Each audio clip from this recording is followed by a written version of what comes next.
Hi friends, welcome back to you my YouTube channel Sanjana Vidyapeeth. आइए बेटा, GOC का कुछ पार्ट अपन ने यहाँ पर पढ़ा था, जिसमें अपन ने केवल जनरल इंट्रोडक्शन पढ़ा था कि अपने पास यहाँ पर कार्बनिक यौगिक क्या होते हैं, कार्बनिक यौगिकों की उत्पत्ति कहाँ से हुई है, उन्हीं कार्बनिक यौगिकों की संरचना किस प्रकार होती है, कैसे हम उनको 3D में रिप्रेजेंट करते हैं।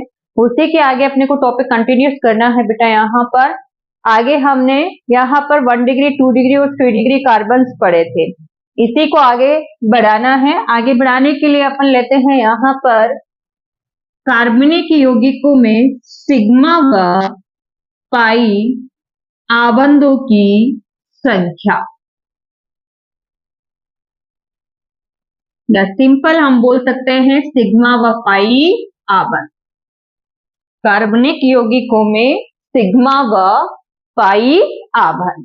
देखिए बेटा, आपके पास यहाँ पर यदि किन्हीं दो परमाणुओं के मध्य, चाहे वो कार्बन कार्बन के बीच में हो, चाहे वो कार्बन हाइड्रोजन के बीच में हो, चाहे वो कार्बन नाइट्रोजन के बीच में हो, चाहे वो यहाँ पर कार्बन ऑक्सीजन के बीच में हो, चाहे कार्बन और हैलोजन के बीच में हो, यदि आपको क्या मिलता है बेटा, यहाँ पर दो परमाणुओं के मध्य एकल आबंध बनता कैसे है वो वैसे रासायनिक आबंधन में पढ़ेंगे। उस चैप्टर में आपके पास आएगा कि सिग्मा कैसे फॉर्मेट होता है, पाई कैसे फॉर्मेट होता है। फिलहाल अपने को यहाँ पर सिग्मा और पाई आबंध कैलकुलेट करने हैं, उनकी संख्या ज्ञात करनी है कार्बनिक यौगिकों में, केवल उसके लिए है। आपने क्या कहा यहाँ पर, यदि दो परमाणुओं के मध्य क्या पाया जा रहा है बेटा, यहाँ पर एकल आबंध। क्या पाया जा रहा है? एकल आबंध। ये एकल आबंध बनता है यहाँ पर संकरित कक्षकों के अतिव्यापन से। संकरित कक्षकों के अतिव्यापन से। संकरित कक्षकों के अतिव्यापन से, और ये अतिव्यापन होता है बेटा अक्षीय। कौन सा अतिव्यापन होता है बेटा? अक्षीय अतिव्यापन। इससे क्या बनता है बेटा, यहाँ पर एकल आबंध। क्या बनता है? एकल आबंध। इस एकल आबंध को हम यहाँ पर बोलते हैं बेटा सिग्मा आबंध। क्या बोलते हैं बेटा यहाँ पर? सिग्मा आबंध। ऐसे ही यदि आपके पास यहाँ पर दो परमाणुओं के मध्य दो आबंध पाए जा रहे हो, कितने आबंध बेटा यहाँ पर?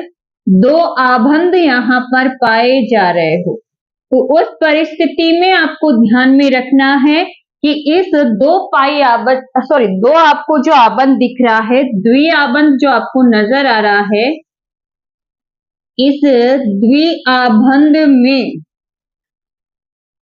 द्विआबंध में यहाँ पर एक आबंध तो होता है बेटा सिग्मा और एक होता है पाई।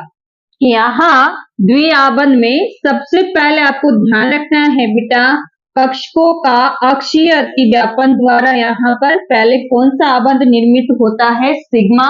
जब आपका अक्षीय आबंध बन जाता है तो उसके बाद पार्श्वीय अतिव्यापन होता है। क्या होता है बेटा उसके बाद? पार्श्वीय अतिव्यापन। और इस पार्श्वीय अतिव्यापन से यहाँ पर फॉर्मेट होता है बेटा पाई आबंध। कौन सा आबंध बेटा यहाँ पर? पाई आबंध। तो ध्यान रखना है यहाँ पर द्विआबंध में एक तो होता है सिग्मा और एक होता है पाई। ऐसे यहाँ पर एक होगा सिग्मा और एक क्या बनेगा बेटा? पाई। एक क्या होगा? सिग्मा और एक क्या बनेगा? पाई।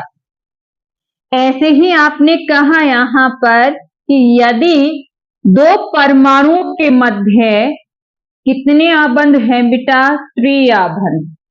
दो परमाणुओं के मध्य क्या है बेटा यहाँ पर? त्रिआबंध है। तो इस त्रिआबंध में सबसे पहले अक्षीय अतिव्यापन द्वारा एक क्या बनता है बेटा यहाँ पर? सिग्मा आबंध। एक क्या बनता है? सिग्मा आबंध। उसके पश्चात यहाँ पर पार्श्वीय अतिव्यापन द्वारा यहाँ दो पाई आबंधों का क्या होता है? निर्माण होता है। अर्थात त्रिआबंध में एक तो क्या होगा बेटा सिग्मा और ये दो क्या होंगे बेटा यहाँ पर पाई। क्लियर है? एक तो क्या होगा बेटा यहाँ पर सिग्मा और एक क्या होगा, सॉरी दो क्या होंगे आपके पास पाई। तो एकल आबंध में तो हमेशा अक्षीय अतिव्यापन द्वारा आपके पास सिग्मा आबंध बनेगा, जबकि द्विआबंध में एक आपका सिग्मा एक पाई, सिग्मा बनेगा अक्षीय से, पाई बनेगा आपका पार्श्वीय से। ऐसे ही त्रिआबंध में एक होगा सिग्मा और दो क्या होंगे पाई होंगे। क्लियर है? अब आपके पास क्वेश्चन क्या आता है कि दिए गए कार्बनिक यौगिक में सिग्मा तथा पाई आबंधों की संख्या ज्ञात कीजिए। क्या ज्ञात करनी है आपको? यहाँ पर दिए गए कार्बनिक यौगिक में सिग्मा तथा पाई आबंधों की संख्या। तो देखिए वो संख्या कैसे कैलकुलेट करेंगे, उसके लिए हम एक एग्जाम्पल ले रहे हैं। सिंपल छोटा सा एग्जाम्पल है ब्यूटेन का।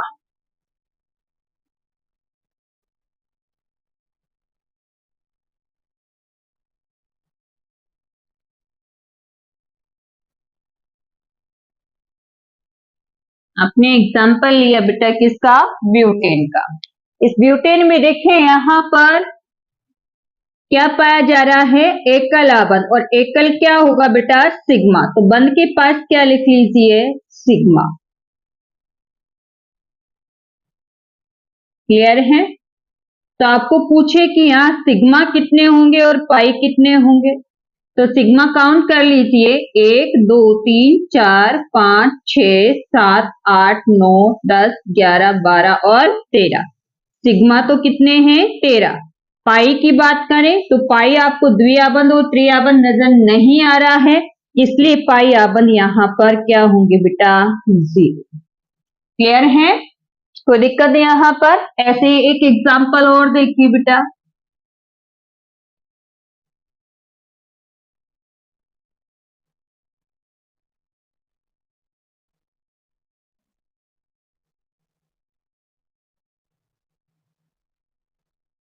ये है टेट्रासाइनोमीथेन। क्या है बेटा? टेट्रासाइनोमीथेन। इस टेट्रासाइनोमीथेन में आपको ये पूछ रहा है कि सिग्मा आबंधों की संख्या कितनी होगी और पाई आबंधों की संख्या कितनी होगी।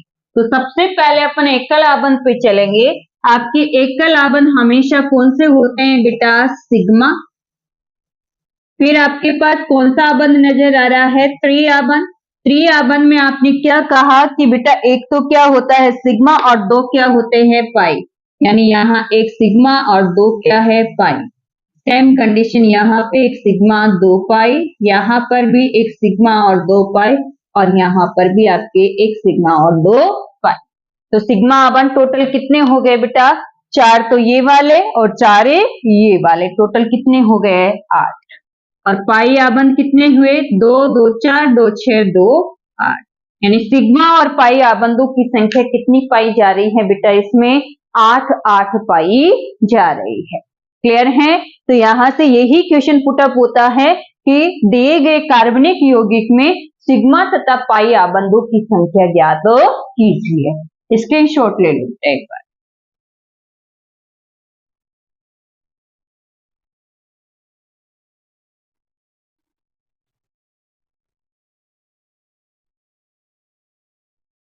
चलिए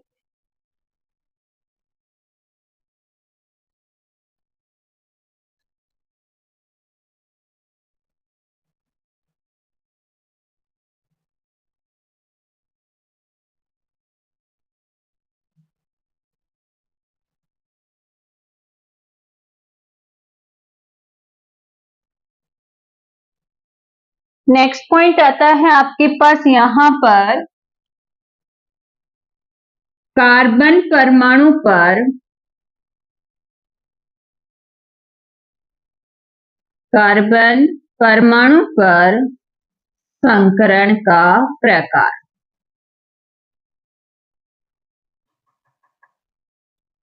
कार्बन परमाणु पर संकरण का प्रकार।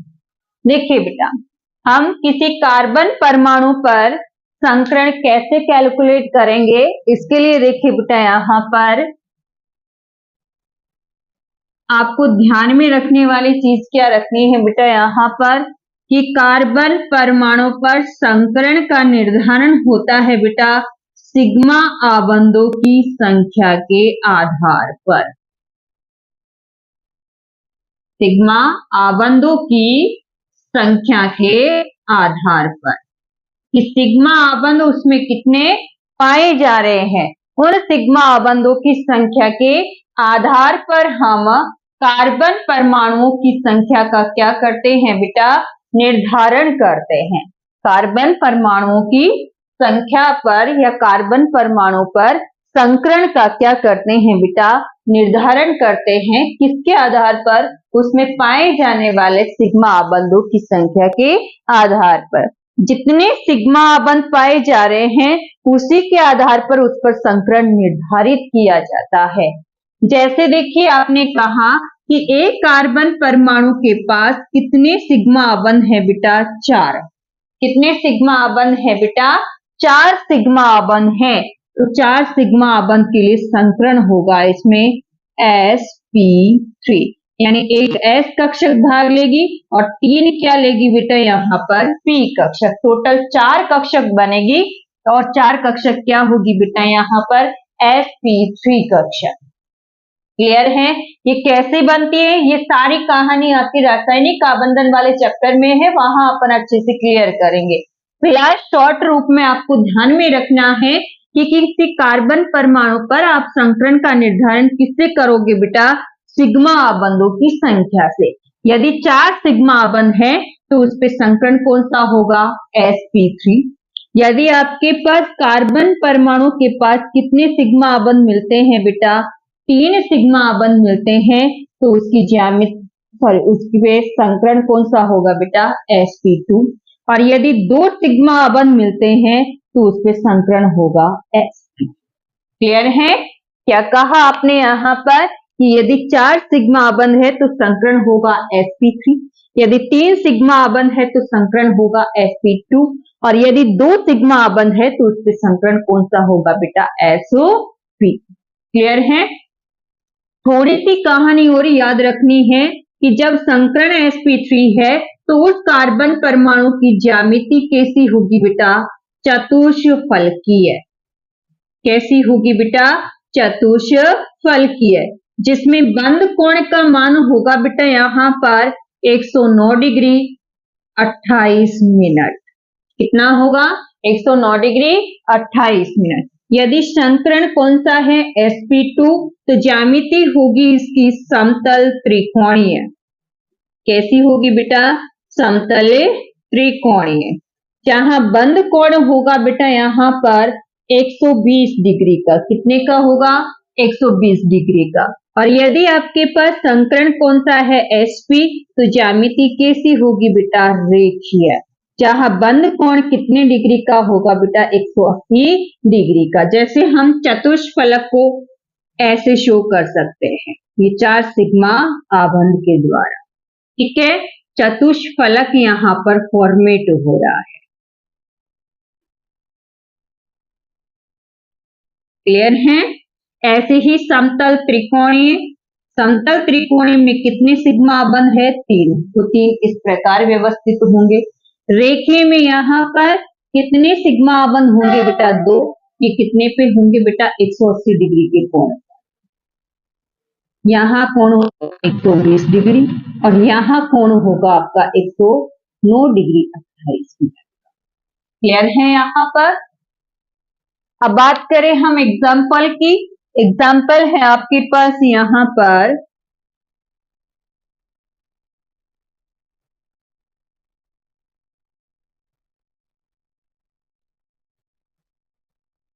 ये आपको 2 ब्यूटेन दी गई है। इस 2 ब्यूटेन में प्रत्येक कार्बन परमाणु पर संकरण का क्या करना है निर्धारण करना है। तो संकरण कैसे कैलकुलेट करेंगे बेटा इसमें ध्यान से देखिए। आपने ये कहा कि कार्बन परमाणु के पास किसकी संख्या कैलकुलेट करनी है सिग्मा आबंधों की संख्या। ध्यान रखना आपको स्ट्रक्चर पे खोलकर तो देगा नहीं, आपको पता है कि कार्बन और हाइड्रोजन के बीच में हमेशा और हमेशा कितना आबंध बनता है बेटा? एकल आबंध सिग्मा आबंध बनता है। एक क्या बनता है बेटा?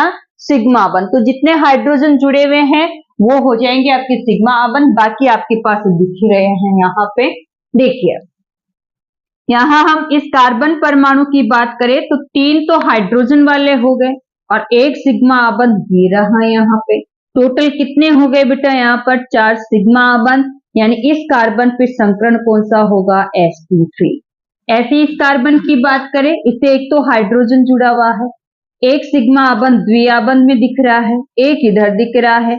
एक प्लस कितने हो गए बेटा? यहाँ पर टोटल 3 सिग्मा आबंध, इसलिए इस पे संकरण कौन सा होगा? sp2। ऐसे इस कार्बन की बात करें, एक तो हाइड्रोजन हो गया, एक सिग्मा आबंध इधर हो गया और एक आगे की तरफ है सिग्मा आबंध, कोई कितने हो गए बेटा? 3 सिग्मा आबंध, यानी संकरण कौन सा होगा इस पे? sp2। ऐसे इस कार्बन पे देखिए 3 तो हाइड्रोजन हो गए और एक इधर वाला, टोटल कितने हो गए? 1 + 3 = 4 सिग्मा आबंध, यानी इस पे संकरण कौन सा होगा बेटा? sp3। क्लियर है? बहुत आसान है बेटा संकरण ज्ञात करना। आपको पता होना चाहिए कि उस कार्बन परमाणु के पास सिग्मा आबंधों की संख्या कितनी पाई जा रही है। ऐसे ही हम बेंजीन में कैलकुलेट कर सकते हैं।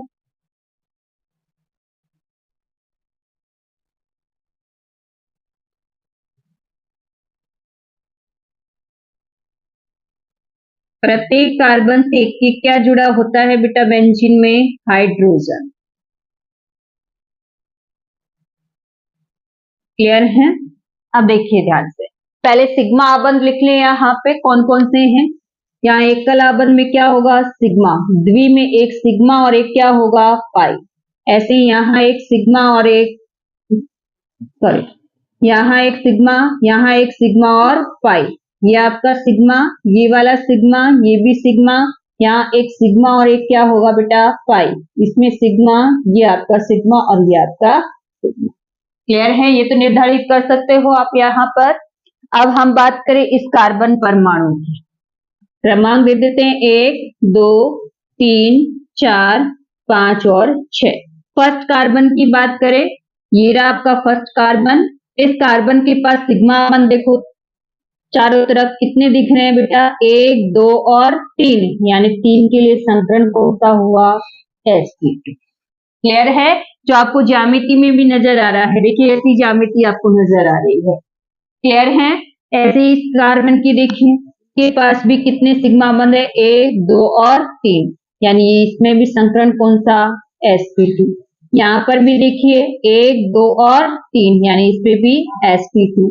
यहाँ देखिए 1, 2 और 3, यानी यहाँ पर भी संकरण sp2। यहाँ की बात करें तो यहाँ पर भी देखिए सिग्मा 3 है तो sp2 और यहाँ पर भी 3 सिग्मा है तो संकरण कौन सा? sp2। यानी बेंजीन में प्रत्येक कार्बन परमाणु कौन सी संकरित अवस्था में होता है बेटा? sp2 संकरित अवस्था में। क्लियर है? अब चाहे आपको कोई सा भी एग्जाम्पल दे, जैसे एक एग्जाम्पल और ले सकते हैं यहाँ पर।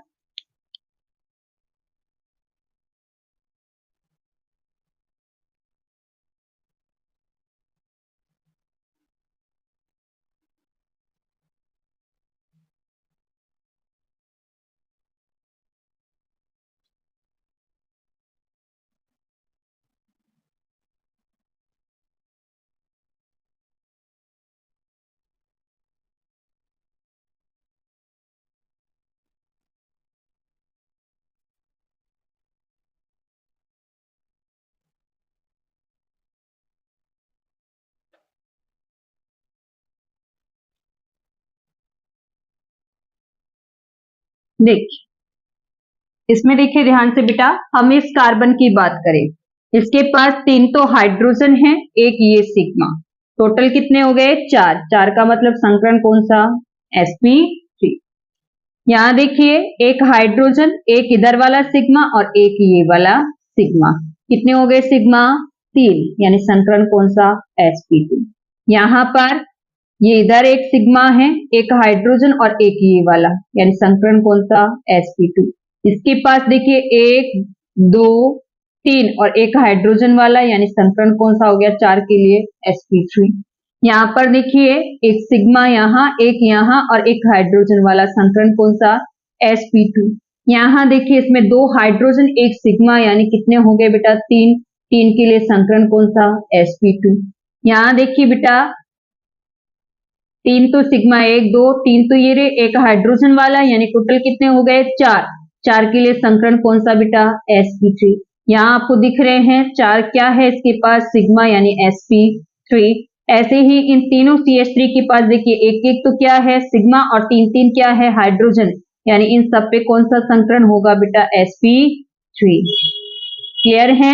इस कार्बन की बात करें तो इसमें एक सिग्मा है और 2 क्या है बेटा, पाई। इस कार्बन के पास 2 सिग्मा आ रहे हैं, यानी संकरण कौन सा हुआ, sp। ऐसे इस कार्बन के पास 2 क्या है, सिग्मा, यानी संकरण कौन सा हुआ, sp। यहाँ 3 हाइड्रोजन, एक सिग्मा, यानी संकरण कौन सा हुआ बेटा, sp3। क्लियर है। इस प्रकार हम यहाँ पर किसी भी कार्बनिक यौगिक में किसी भी कार्बन परमाणु पे संकरण का क्या कर सकते हैं बेटा, निर्धारण कर सकते हैं। यदि आपको किसका पता हो बेटा, उस कार्बन परमाणु पर सिग्मा तथा पाई आबंधों का पता। क्लियर है यहाँ पर, कोई दिक्कत बेटा, चलिए स्क्रीनशॉट ले लीजिए बेटा एक बार।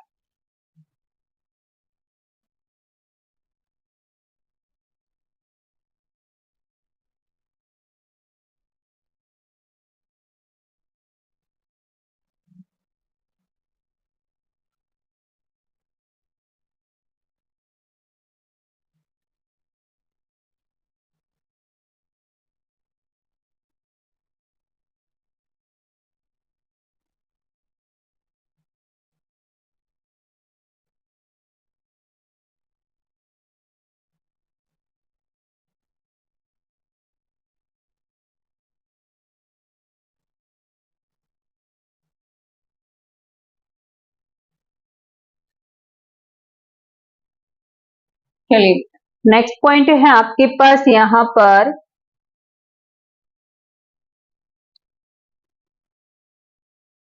हाइड्रो कार्बनिक यौगिकों का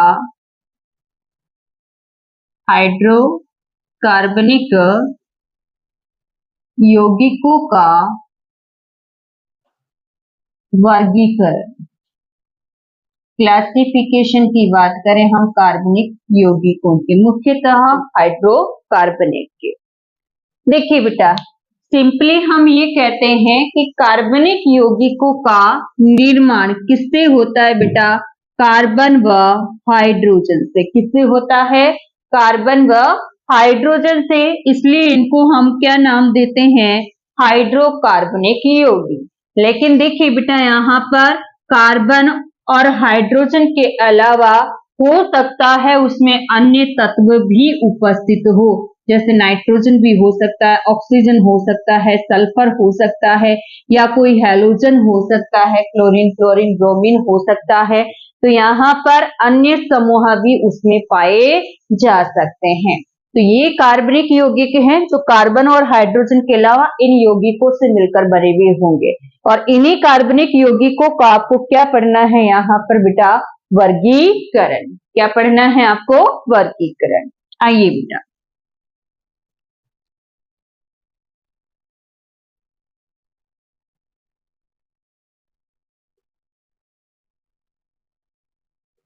कार्बनिक यौगिक, देखिए बेटा कार्बनिक यौगिकों को हम सर्वप्रथम 2 भागों में वर्गीकृत करते हैं। कार्बनिक यौगिकों को सर्वप्रथम यहाँ पर कितने भागों में वर्गीकृत किया जाता है बेटा, 2 भागों में वर्गीकृत किया जाता है। एक आते हैं आपके पास यहाँ पर अचक्रीय यौगिक। क्या आते हैं बेटा, अचक्रीय यौगिक। और एक आपके पास आते हैं बेटा यहाँ पर चक्रीय यौगिक। क्या आते हैं बेटा, चक्रीय यौगिक। आपके पास यहाँ पर कार्बनिक यौगिकों को मुख्यतः यहाँ पर कितने समूहों में वर्गीकृत किया गया है बेटा? 2 समूह में, एक होते हैं अचक्रीय यौगिक और एक होते हैं आपके चक्रीय यौगिक। देखिए, अचक्रीय यौगिकों को हम यहाँ पर और नाम से भी बोलते हैं विवृत श्रृंखला वाले यौगिक। क्या बोलते हैं? विवृत श्रृंखला वाले यौगिक। ऐसे ही चक्रीय यौगिकों को हम बोलते हैं सवृत श्रृंखला वाले यौगिक।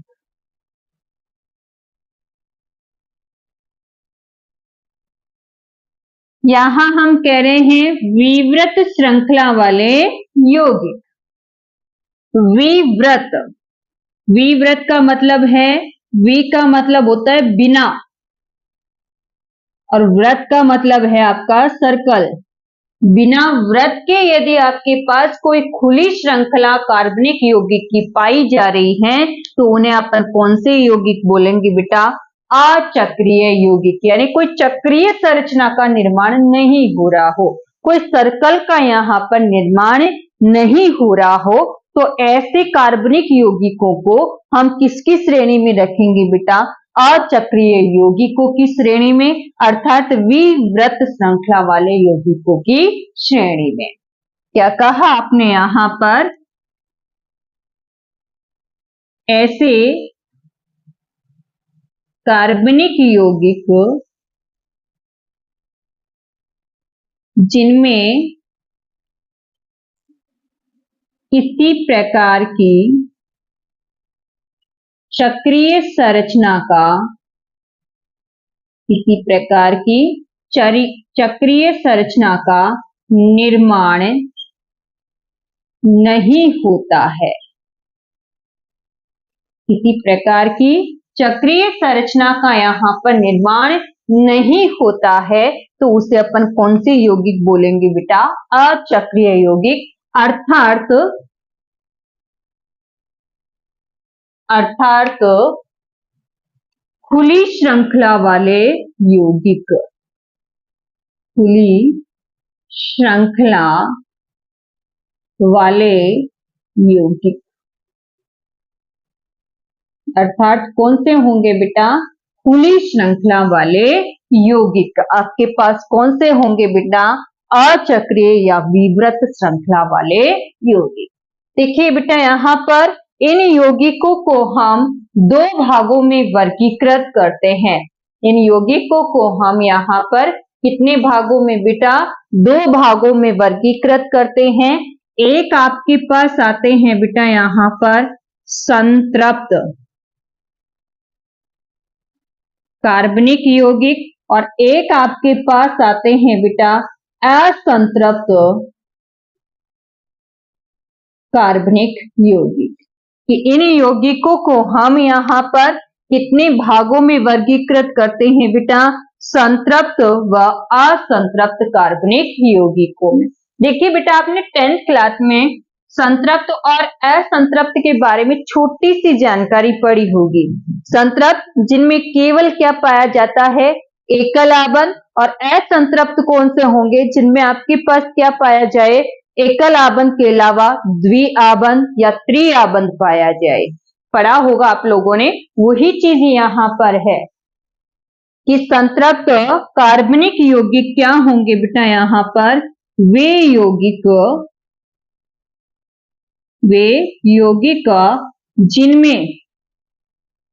जिनमें परमाणुओं के मध्य केवल एकल आबंध उपस्थित हो। केवल कौन सा आबंध उपस्थित हो बेटा? यहाँ पर एकल आबंध उपस्थित हो, तो उन्हें अपन कौन से कार्बनिक यौगिक बोलेंगे बेटा? संतृप्त कार्बनिक यौगिक। देखिए बेटा, यहाँ पर संतृप्त कार्बनिक यौगिकों में हम समाहित करते हैं एग्जाम्पल के रूप में एल्केन को।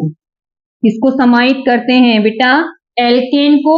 एल्केन में ध्यान रखना, कार्बन और कार्बन परमाणु के मध्य कौन सा आबंध पाया जाता है बेटा? हमेशा एकल आबंध पाया जाता है। इसलिए यहाँ पर एल्कीन का फॉर्मूला होता है CnH2n+2। फॉर्मूला क्या होता है? CnH2n+2। अर्थात यदि एक कार्बन है तो हाइड्रोजन कितने हो जाएंगे? 4।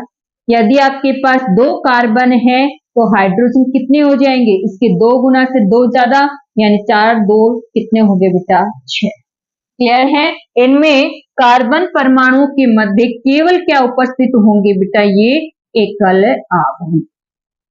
आई चीज समझ में? तो ऐसे कार्बनिक यौगिक को अपन क्या बोलेंगे बेटा? यहाँ पर संतृप्त कार्बनिक यौगिक, जिसमें एग्जाम्पल के रूप में आपने क्या लिया है यहाँ पर? एल्केन। और एल्केन में आपको ध्यान में रखना है हमेशा कार्बन और कार्बन परमाणु के मध्य क्या पाया जाता है बेटा? एकल आबंध पाया जाता है। क्लियर है यहाँ पे? दूसरे अपने पास कौन से आते हैं बेटा? असंतृप्त कार्बनिक यौगिक। कौन से आते हैं? असंतृप्त कार्बनिक यौगिक। असंतृप्त कौन से होंगे? कि वे कार्बनिक यौगिक, वे कार्बनिक यौगिक जिनमें कार्बन व कार्बन परमाणुओं के मध्य, कार्बन व कार्बन परमाणुओं के मध्य एकल आबंध के साथ साथ, एकल आबंध के साथ साथ द्वि या त्रि आबंध भी उपस्थित हो। कम से कम एक तो होना ही चाहिए द्वि या त्रि आबंध उपस्थित हो। तो उन्हें अपन कौन से कार्बनिक यौगिक बोलेंगे बेटा? असंतृप्त कार्बनिक यौगिक। कि कम से कम यहाँ पर क्या होना चाहिए बेटा? एकल आबंध के साथ साथ द्वि या त्रि आबंध उपस्थित होना चाहिए। तो उनको अपन क्या बोलेंगे? असंतृप्त कार्बनिक यौगिक। असंतृप्त कार्बनिक यौगिक भी यहाँ पर हम एग्जाम्पल के रूप में 2 लेते हैं। एक आपके पास आते हैं बेटा एल्कीन, एक क्या आते हैं आपके पास? एल्कीन। और एक आपके पास आते हैं बेटा एल्काइन। एक आपके पास आते हैं एल्कीन और एक आपके पास क्या आते हैं बेटा? एल्काइन। एल्कीन में यहाँ पर कार्बन और कार्बन परमाणु के मध्य क्या पाया जाता है बेटा? द्विआबंध। जबकि एल्काइन में कार्बन और कार्बन के मध्य क्या पाया जाता है बेटा? यहाँ पर त्रिआबंध। क्लियर है यहाँ पर? इसलिए एल्कीन का फॉर्मूला होता है यहाँ पर, इससे कितने भी एक द्विआबंध, यहाँ पर एक बंध दोनों कार्बन परमाणु के बीच बना, यानी यहाँ से एक एक हाइड्रोजन हट जाएगी दोनों से, यानी कितनी हाइड्रोजन कम हो जाएगी? 2। तो यहाँ से 2 हाइड्रोजन हटा दीजिए, फॉर्मूला होगा CnH2n। क्लियर है? ऐसे ही एल्काइन में यहाँ पर कितने आपने हाइड्रोजन हटा दिए? प्रत्येक से 2 2, यानी 4 हाइड्रोजन हटा दिए। तो फॉर्मूला क्या बना? CnH2n में से कितने हाइड्रोजन कम कर दो बेटा? 2। क्लियर है यहाँ पर? ये दोनों ही एल्कीन और एल्काइन किस श्रेणी के अंतर्गत आएंगे बेटा? असंतृप्त कार्बनिक यौगिकों की श्रेणी के अंतर्गत। क्लियर यहाँ पर? तो ये वर्गीकरण किसका था बेटा? यहाँ पर अचक्रीय कार्बनिक यौगिक या विवृत श्रृंखला वाले कार्बनिक यौगिक, जिनको हम आगे नाम देंगे बेटा एलिफैटिक कार्बनिक यौगिक। क्या नाम देते हैं इनको हम? यहाँ पर एलिफैटिक कार्बनिक यौगिक भी नाम देते हैं। क्लियर है यहाँ पर? नेक्स्ट बचे आपके कौन से बेटा? चक्रीय यौगिक या संवृत श्रृंखला वाले यौगिक। ये आपके नेक्स्ट क्लास में। आज के लिए इतना ही। Thank you.